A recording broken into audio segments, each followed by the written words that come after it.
नमस्कार। नमस्कार मित्रों। मैं बिहार के एक छोटे से शहर का एक मामूली शिक्षक हूं और आज आप लोगों के सामने मैं कुछ विशेष बात लेकर विशेष मुद्दों पर मैं चर्चा करने आया हूं।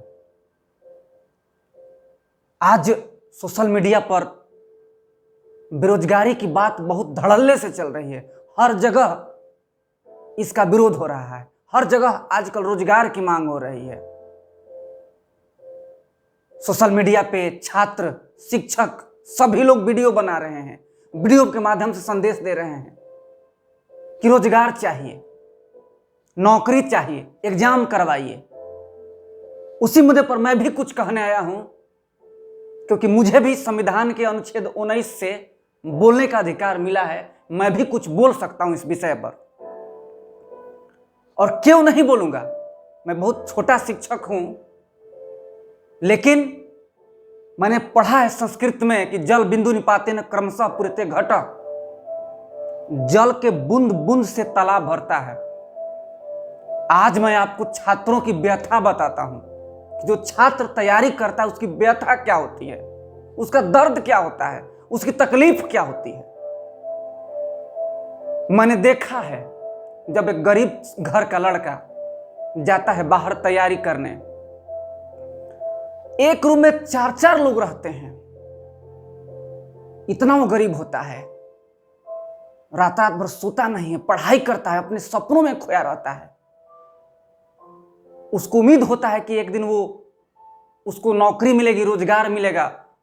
इसके लिए वो पढ़ता है, मेहनत करता है, तैयारी करता है, कई कई दिन सोता नहीं है, भूखे रहता है। मैथ, इंग्लिश, रीजनिंग हर चीज का ट्यूशन करता है अच्छे से अच्छे शिक्षक के पास, और उसके मां बाप कहीं से भी लाकर उसको पैसा देते हैं पढ़ाने के लिए। और जिस दिन फॉर्म निकलता है उस दिन उसको बहुत खुशी होती है कि चलो आज फॉर्म आया है, आज एनटीपीसी का फॉर्म आया है, रेलवे का फॉर्म आया है, एसएससी का फॉर्म आया है, मैं फॉर्म भरूंगा। और मुझे उम्मीद है अपने मेहनत पे कि मैं मेहनत करके अपना रिजल्ट निकालूंगा और मैं अपना और अपने परिवार का सपना पूरा करूंगा। लेकिन उसका सपना उसी दिन टूट जाता है जब उसको यही नहीं मालूम चलता कि उसका एग्जाम कब होगा।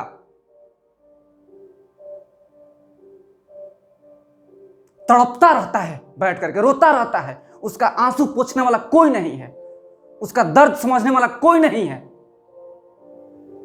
उसके मां का अलग दर्द है, उसके बाप का अलग दर्द है, उसके बेटे का अलग दर्द है। कोई नहीं समझता है। उसका सपना चकनाचूर हो जाता है, टूट जाता है, वो अंदर से फ्रस्ट्रेशन का शिकार हो जाता है। लेकिन उसके फ्रस्ट्रेशन को समझने वाला कोई नहीं है, न मीडिया न सरकार। लेकिन आज मुझे अच्छा लग रहा है, मुझे खुशी हो रही है कि भले ही देर से हम लोग जागे हैं, लेकिन हम लोग जागे हैं और यह आंदोलन जारी रहेगा। साहब मन की बात करते हैं, लेकिन मन की बात में रोजगार की बात नहीं करते हैं। सिर्फ भागवत गीता की तरह अध्यात्म की बात करते हैं, बहुत बड़ी बड़ी बात बोलते हैं, लेकिन कभी भी रोजगार की बात नहीं करते हैं। युवाओं को रोजगार कैसे मिलेगा, गरीब घर में अन्न का दाना कैसे आएगा, गरीबों का पेट कैसे भरेगा, भूखों का पेट कैसे भरेगा, इसकी चिंता नहीं है सरकार को। सरकार को बस इसकी चिंता है कि मंदिर बनना चाहिए, 370 हटना चाहिए। सब कुछ करिए आप बड़े हैं, आप समझदार हैं, आप सरकार के पद पे हैं, आपको भेजा गया है, आप ज्यादा जानकार हैं, हम लोग अनजान हैं, हम लोग को कुछ नहीं पता, हम लोग अज्ञानी हैं। आप सब कुछ करिए, सबको अपना धर्म मानने का अधिकार है। लेकिन आप उन सब बातों से भी अलग से टाइम निकाल कर कभी रोजगार पर बोले हैं? आप कभी दर्द महसूस किए हैं किसी भी छात्र का, किसी भी शिक्षक का? 2018 की वैकेंसी आई थी जब लोकसभा का चुनाव हुआ था। एनटीपीसी से लोकसभा के चुनाव से जस्ट पहले वैकेंसी आई थी एनटीपीसी की। मछुआरा की तरह अपने जाल फेंक दिया और हम लोग उस जाल में फंस गए। 500-500 रुपया लेकर के आप फॉर्म भरे कि 400 रिटर्न करेंगे, रिटर्न किए आप। एग्जाम का कोई ठीक ही नहीं है कि कब एग्जाम होगा। एग्जाम कब होगा किसी को पता ही नहीं है, होगा कि नहीं होगा ये भी नहीं पता है। स्पष्ट कह दीजिए ना कि नहीं होगा, स्पष्ट बोलिए कि नहीं होगा। 2018 की वैकेंसी 400 लड़के जो 2018 में लोको पायलट की वैकेंसी आई थी, उसका ज्वाइनिंग आज तक नहीं हुआ है। एसएससी 2017 का ज्वाइनिंग आज तक नहीं हुआ है, रिजल्ट पेंडिंग में पड़ा हुआ है। कैसा आपका चयन आयोग है? किस प्रकार के लोग बैठे हैं उस आयोग में, जरा बताइएगा हमको। आपके चुनाव आयोग में देरी क्यों नहीं होती है? आप चुनाव कराते हैं, उसमें देरी क्यों नहीं होती है? आप 1 महीना में सब कुछ चुनाव करा करके सरकार, मंत्रिपरिषद सब कुछ बना लेते हैं, लेकिन आपकी देरी सिर्फ इसी में, रेलवे एसएससी में ही क्यों होती है साहब? जवाब है आपके पास? नहीं जवाब है, आप जवाब दे ही नहीं सकते हैं। यूपीएससी के एग्जाम में क्यों नहीं होता है? यहां सब कुछ होता है, सब कुछ चुनाव से पहले आप लालच फेंकते हैं। बिहार के मेंस का, बिहार दरोगा के मेंस का परीक्षा भी नहीं हुआ, फिर से पीटी का आप फॉर्म निकाल दिए। क्यों निकाले? किस लिए निकाले? क्योंकि नवंबर में चुनाव है। पटना में बड़ा बड़ा पुल बनवाते हैं, केवल पटना ही बिहार है। बाहर के लोग बाढ़ से मर रहे हैं, वो बिहार नहीं है, वो देसी रियासत के लोग हैं, उनकी चिंता नहीं है आपको। आप हर चीज के लिए गाइडलाइन जारी करते हैं, हर चीज के लिए गाइडलाइन जारी करते हैं। दुकान कैसे खोलना है, मंदिर कैसे खोलना है, सभा कैसे करनी है, सब चीज के लिए गाइडलाइन आप जारी करते हैं। लेकिन शिक्षक के लिए आपके पास कोई गाइडलाइन नहीं है। 6 महीना से हम लोग बैठे हुए हैं, लेकिन किसी के पास कोई गाइडलाइन नहीं है। किसी सरकार के पास ना कोई शब्द है बोलने के लिए और ना कुछ कहने के लिए।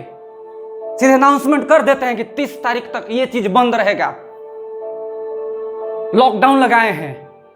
अरे साहब जाके देखिए मार्केट में, आपके लॉकडाउन की धज्जियां उड़ रही हैं। लोग आलू और भिंडी खरीदने के लिए एक के ऊपर एक चढ़ रहे हैं। आपका नियम सिर्फ छोटे छोटे गरीब मासूम मजदूरों के लिए है। रोजगार की कोई व्यवस्था नहीं है आपकी सरकार में। आपकी सरकार मजदूरों को सही सलामत घर वापस नहीं ला सकी इस लॉकडाउन में। किसकी बात करते हैं आप? बाढ़ में लाखों लोग मर रहे हैं, अस्पताल में लाखों गरीब मर रहे हैं, अस्पताल की व्यवस्था ऐसी है। शिक्षक रोड पे आ गए हैं। बहुत सारे शिक्षक तो अपना धंधा छोड़ करके कुछ और कर रहे हैं, मजदूरी कर रहे हैं, सब्जी बेच रहे हैं, फल बेच रहे हैं। और आप इस महामारी का प्रकोप लेकर के आप प्रोपेगेंडा तैयार किए हैं कि कोविड-19 में एनटीपीसी का एग्जाम सिर्फ नहीं हो सकता है और सारे एग्जाम हो सकते हैं। आप एनआईआईटी जी का एग्जाम करा सकते हैं, उसके लिए कोई डिस्टेंसिंग नहीं है, कोई रूल नहीं है, उसके लिए कोविड-19 है ही नहीं।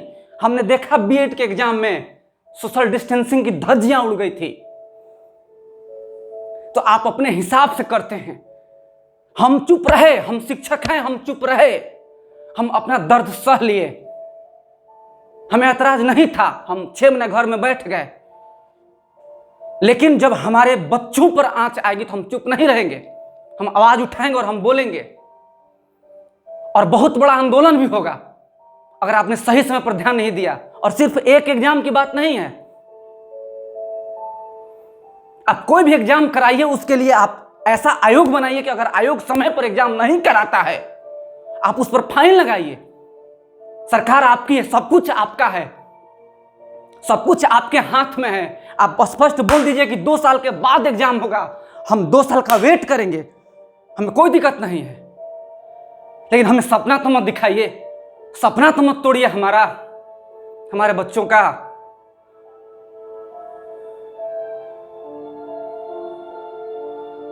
व्यक्तिगत रूप से हमको किसी से कोई परेशानी नहीं है, हमें परेशानी है सिस्टम से। और यह आज की बात नहीं है, पहले हम लोग बोलते थे कि कमजोर सरकार है। 10 साल पहले सरकार कमजोर थी, हमने आपको चुना कि आप मजबूती से काम करेंगे, रोजगार लाएंगे, बेरोजगारी दूर करेंगे, लेकिन ऐसा कुछ आपने किया ही नहीं। उल्टा 44 करोड़ से 41 करोड़ रोजगार कर दिए, जीडीपी माइनस में चली गई।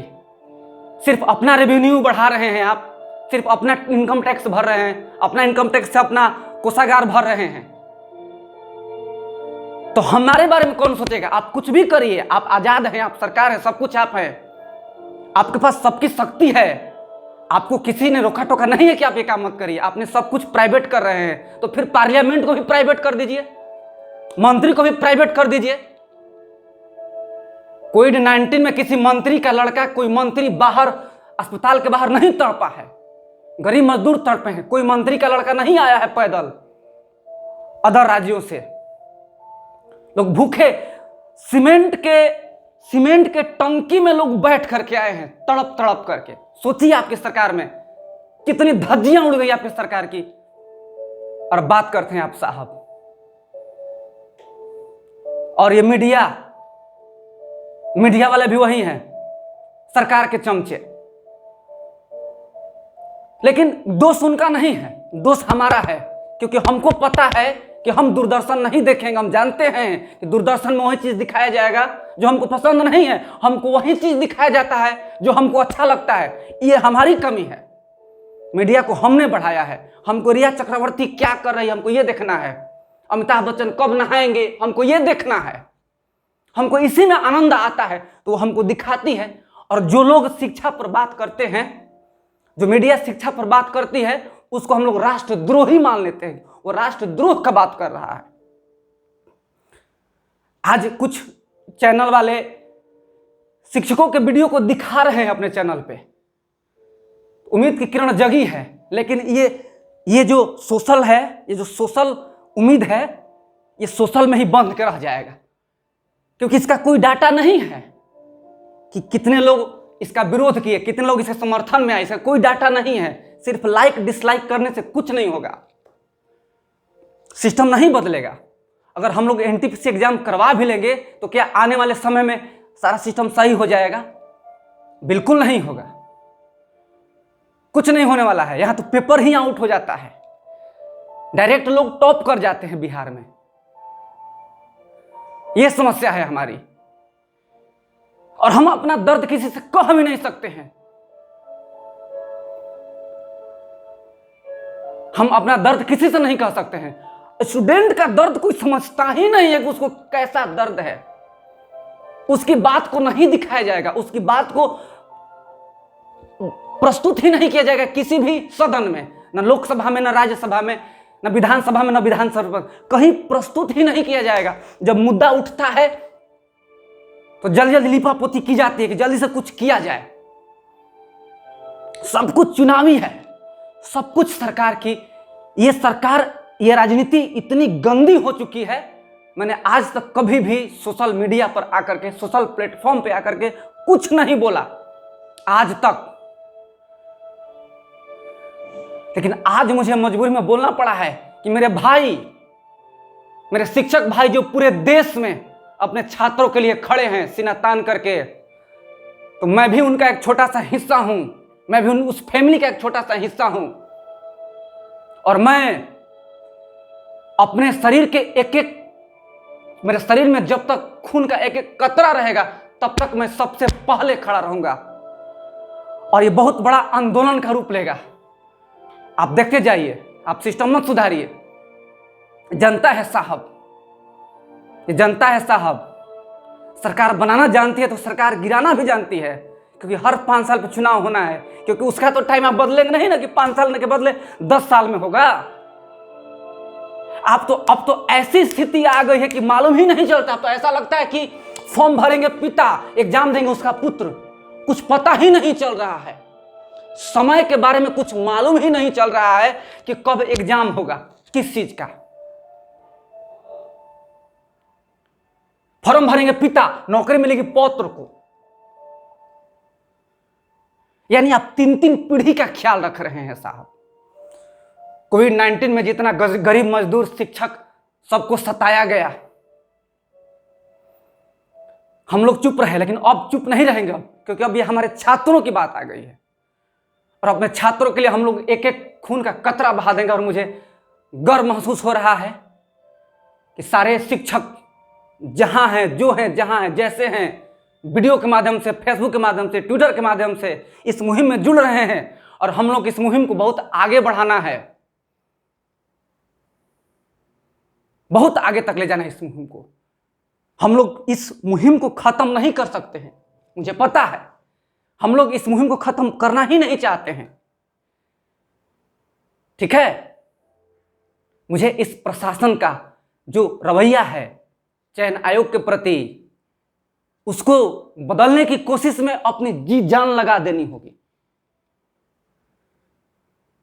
और हम शिक्षक हैं, क्रांतिकारी हैं। आप पता लगा लीजिएगा, इतिहास उठा के पढ़ लीजिए कि जब जब भारत में आंदोलन हुए हैं उसमें शिक्षक और मजदूर और किसान, इन्हीं की भूमिका रही है।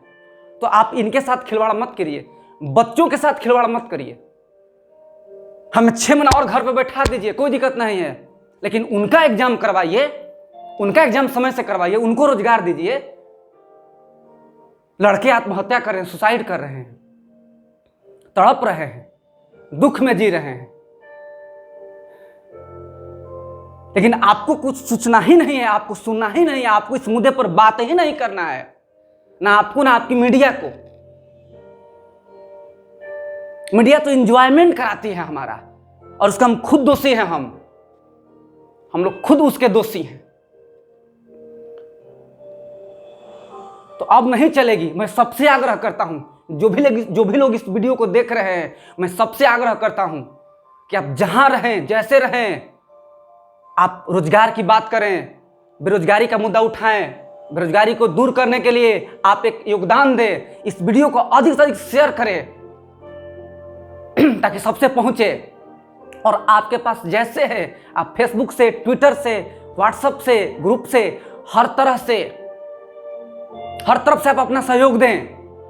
मैं एक बहुत छोटा शिक्षक हूं, मैं खड़ा हुआ हूं, और मैं चाहता हूं कि सब लोग खड़े हों एकजुट, ताकि सरकार को अपनी पॉलिसी बदलनी पड़े, अपना नियम बदलना पड़े सरकार को। मैं फिर से एक बार आगाह करना चाहता हूं सरकार को, मैं फिर से आगाह करना चाहता हूं साहब कि ये जो शिक्षक है, इसका हाथ कलम उठाने का काम करता है। जो शिक्षक है, इसका हाथ कलम उठाने का काम करता है। इस कलम को रख करके हाथ में कुछ और उठाने पर मजबूर मत करिए।